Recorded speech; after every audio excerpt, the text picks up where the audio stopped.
नमस्कार दोस्तों अवचेतन मन एक शक्तिशाली उपकरण है जो हमारे जीवन के कई पहलुओं को नियंत्रित करता है। यह हमारे विचारों, भावनाओं और कर्मों को प्रभावित करता है, भले ही हम इसे सीधे महसूस न कर पाए। अवचेतन मन को बदलने और सकारात्मकता से भरने के लिए कई तरीके होते हैं और सोने से पहले की प्रक्रिया एक अत्यंत प्रभावी तरीका है। अगर आप भी इस प्रभावी तरीके को जानना चाहते हो तो इस कहानी में अंत तक हमारे साथ बने रहे। तो चलिए दर्शकों, शुरू करते हैं आज की कहानी को। दोस्तों, राहुल एक आम इंसान था जो अपनी रोजमर्रा की जिंदगी में उलझा हुआ था। वह एक मध्यम वर्गीय परिवार से था और एक अच्छी नौकरी करता था, लेकिन उसे जीवन में किसी चीज की कमी महसूस हो रही थी। मानसिक शांति और आत्मसंतोष की तलाश में राहुल ने कई प्रयास किए, ध्यान, योग, किताबें पढ़ना, लेकिन उसे असली जवाब कहीं नहीं मिला। काम का तनाव, रिश्तों में खटास और आर्थिक समस्याएं उसके जीवन में गहरे उतर चुकी थी।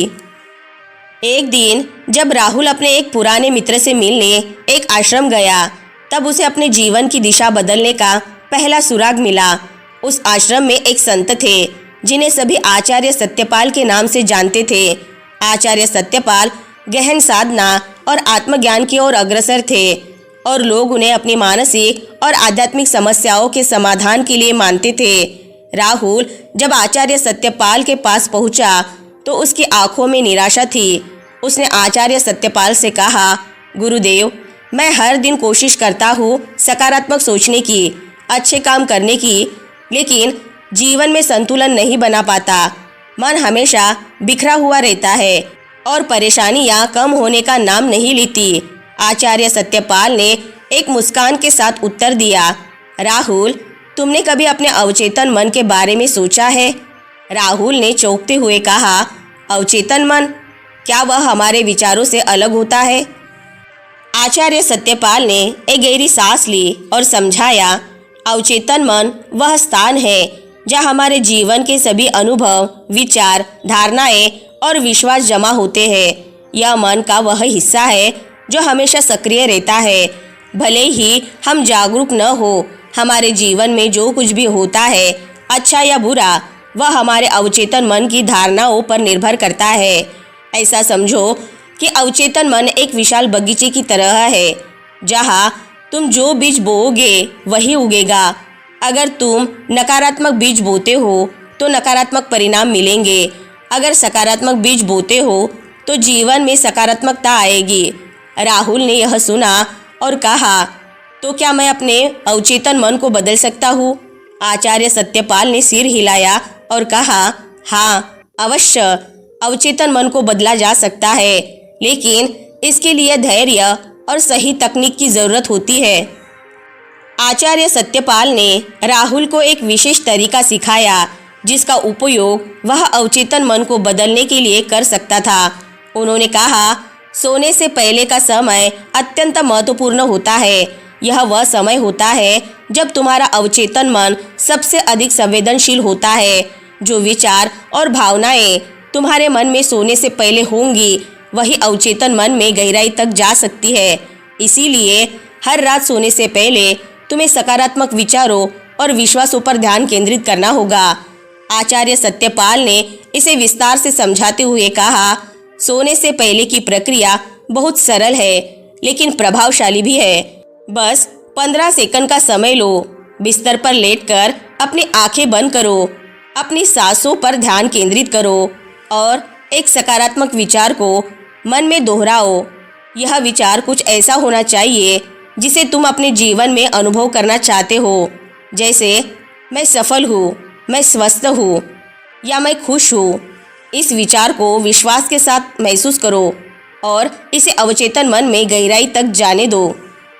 राहुल ने इस तकनीक को गंभीरता से लिया। पहले कुछ रातें उसे अजीब लगी क्योंकि वह अपने पुराने नकारात्मक विचारों और चिंताओं से घिरा रहता था, लेकिन धीरे धीरे उसने महसूस किया कि जब वह सोने से पहले सकारात्मक विचारों पर ध्यान केंद्रित करता है तो वह अधिक शांत महसूस करता है। एक रात उसने सोचा, मैं आर्थिक रूप से स्वतंत्र हूँ, और उसने इस विचार को महसूस किया जैसे कि वह सचमुच में स्वतंत्र हो। राहुल ने यह तकनीक हर रात 15 सेकंड तक की। धीरे धीरे उसका अवचेतन मन इन नए विचारों को ग्रहण करने लगा। उसे यह महसूस होने लगा कि उसके जीवन की छोटी छोटी समस्याएं अब उतनी बड़ी नहीं लगती और उसकी मानसिक स्थिति में सुधार होने लगा। कुछ महीनों बाद राहुल ने देखा कि उसका जीवन बदलने लगा है। वह पहले जितना तनावग्रस्त और असुरक्षित स्थिति में रहता था, अब वह अधिक आत्मविश्वासी और खुश था। उसने अपनी नौकरी में तरक्की हासिल की, उसके रिश्ते सुधरने लगे और वह मानसिक रूप से संतुलित महसूस करने लगा। राहुल को अब समझ आ चुका था कि उसका अवचेतन मन ही उसकी असली शक्ति है। जो कुछ वह अपने अवचेतन मन में डालेगा वही उसे जीवन में मिलेगा। उसने आचार्य सत्यपाल से मिलकर कहा, गुरुदेव, अब मुझे समझ में आया कि जीवन की सभी समस्याओं का समाधान हमारे भीतर ही छिपा होता है। अवचेतन मन की शक्ति को समझकर मैंने अपने जीवन को एक नई दिशा दी है। आचार्य सत्यपाल ने राहुल की ओर देखा और कहा, राहुल, अब तुमने अवचेतन मन की शक्ति को समझ लिया है, लेकिन याद रखो, यह प्रक्रिया केवल शुरुआत है। इसे जीवन भर करना होगा। हर रात 15 सेकंड निकालना तुम्हारी जीवन शैली का हिस्सा बनना चाहिए। अवचेतन मन को बदलना आसान हो सकता है, लेकिन उसे सकारात्मक दिशा में बनाए रखना निरंतरता की मांग करता है। राहुल ने इसे अपनी दिनचर्या का हिस्सा बना लिया। अब वह हर रात सोने से पहले सकारात्मक विचारों पर ध्यान केंद्रित करता और अपने जीवन में एक नई ऊर्जा महसूस करता। अवचेतन मन की यह तकनीक उसे जीवन भर एक मार्गदर्शक की तरह काम करती रही और उसने हर क्षेत्र में सफलता और संतुलन प्राप्त किया।